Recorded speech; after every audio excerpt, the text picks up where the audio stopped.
memperoleh atau akan memiliki soft skill setelah mereka menamatkan di fase D ini. Karena di kurikulum Merdeka ini anak-anak kita melaksanakan pendidikan itu dibagi dalam bentuk fase-fase. Kelas 1, 2 fase A, di SD 3, 4 B, 5, 6 C, kita di SMP fase D. Banyak juga mungkin hal-hal yang perlu kita pelajari nanti selama kita memperoleh sosialisasi atau implementasi berkaitan dengan kemampuan literasi dan numerasi anak-anak kita. Bismillahirrahmanirrahim. Assalamualaikum warahmatullahi wabarakatuh. Waalaikumsalam warahmatullahi wabarakatuh. Alhamdulillahirrahmanirrahim. Hari ini kita masih diberi rahmat dari kesempatan Allah Subhanahu wa Ta'ala, sehingga pertemuan kita pada hari ini bisa kita laksanakan. Salawat dan salam kita mohonkan pada Allah, junjungan kita Nabi Muhammad SAW. Allahumma shalli ala Muhammad wa ala ali Muhammad. Terima kasih kepada Ustaz-Ustazah yang sudah meluangkan waktu hadir di sekolah kita ini dalam rangka informasi atau sosialisasi tentang pembelajaran diferensial. Sebelumnya, istilah pembelajaran diferensial ini sudah kita pahami, sudah kita dengar, cuman penguatannya atau lebih ditekankan pelaksanaan pembelajaran diferensial ini khusus pada pelaksanaan kurikulum Merdeka. Sedikit kami ulas lagi. Pembelajaran diferensial itu sebenarnya bagaimana cara kita mencari atau bagaimana cara kita berusaha agar kebutuhan belajar siswa di dalam itu terakomodir semuanya. Apa yang mengikatnya?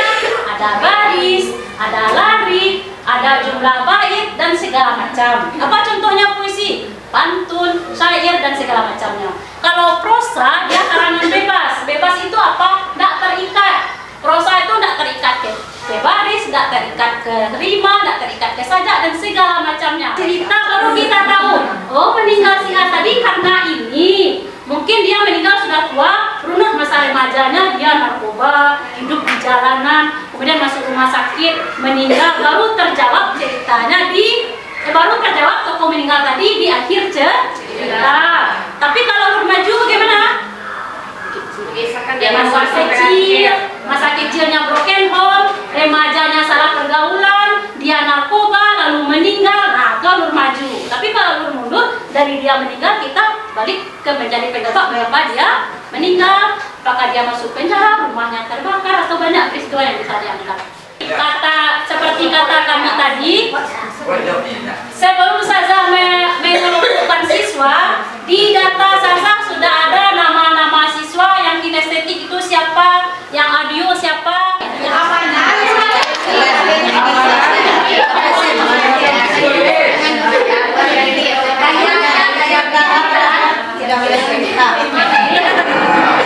tidak boleh berbuka kepada orang tua. Ya, apa yang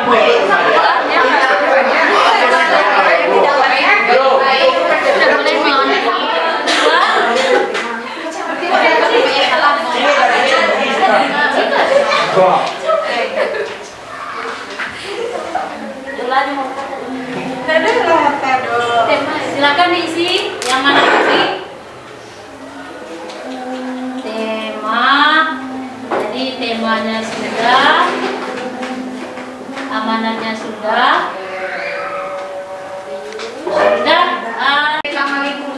Di mana kita diminta untuk mencari unsur intrinsik. Dari unsur intrinsik itu ada beberapa hal yang akan kita lihat. Yang pertama ada tema, ada amanat, ada plot, ada sudut pandang, ada gaya penceritaan dan tokoh. Menurut kesimpulan kami yang sudah ditempel oleh teman-teman itu benar. Untuk tema memang benar menceritakan tentang anak yang durhaka di situ dengan konsep dengan judulnya Malin Kundang. Kemudian ada amanat, bisa kita lihat telah kita baca juga teksnya. Bahwasanya amanat dari cerita itu adalah jangan durhaka kepada orang tua. Kemudian ada plot atau alur.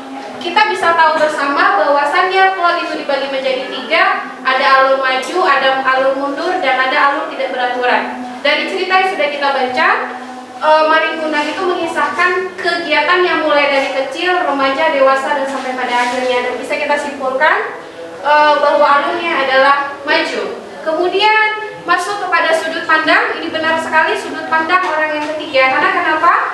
Penulis menceritakan orang lain yang kita kenal dengan sudut pandang orang ketiga. Lanjut lagi kepada tokoh. Itu benar sekali, ada ibu malin kundang, ada malin kundang, dan ada istri dari malin kundang tersebut. Suka dengan bergerak ke depan seperti kelompok 2 tadi, itu kita ibaratkan dengan siswa yang cara belajarnya kinestetik. Itu siswa kinestetik itu cenderung bergerak saja.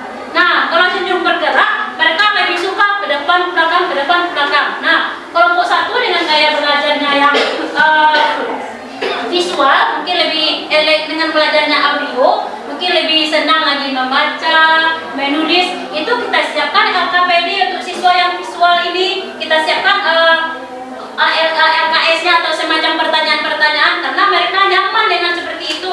Tapi kalau kita berikan ke siswa kinestetik itu mungkin kurang nyambung. Nah, siswa yang bergabung, Ustazah berikan juga LKPD dan tempelan-tempelan yang bisa mereka gunakan. Ya, Ustazah, kira-kira itu contoh kecil dan mungkin bisa lagi banyak hal lain yang Ustazah kembangkan untuk pembelajaran diferensial ini. Mungkin itu saja. Kira-kira ada pertanyaan untuk kita bersama terhadap kegiatan hari ini? Silakan. Ada yang perlu kita diskusikan? Ya, silakan. Berarti kita juga boleh menampilkan video pada saat Boleh. pembelajaran ya? Penampilan video, gambar, mungkin selebaran-selebaran, pamflet atau apapun lah. Yang pasti kita harus berusaha melayani kebutuhan siswa kita di dalam. Dan mereka itu hak mereka untuk mendapatkan pembelajaran dari kita. Jadi kita yang cenderung, kita yang lebih bagaimana itu? Kita yang lebih greget usaha agar siswa kita itu hasil belajarnya sesuai dengan tujuan yang kita harapkan. Luar biasa ya, ice breaking seperti kita belajar materi itu, ice breaking juga itu untuk mengembalikan konsen mereka terhadap materi kita. Kami yakin kita di dalam ini semuanya pasti bisa melakukan. Mari kita bergerak sedikit keluar dari zona kita dengan memperdalam growth mindset pada diri kita masing-masing. Oke, Ustazah, banyak maaf kalau ada salah-salah kata. Assalamualaikum warahmatullahi wabarakatuh. Aplaus untuk kita semua.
Ini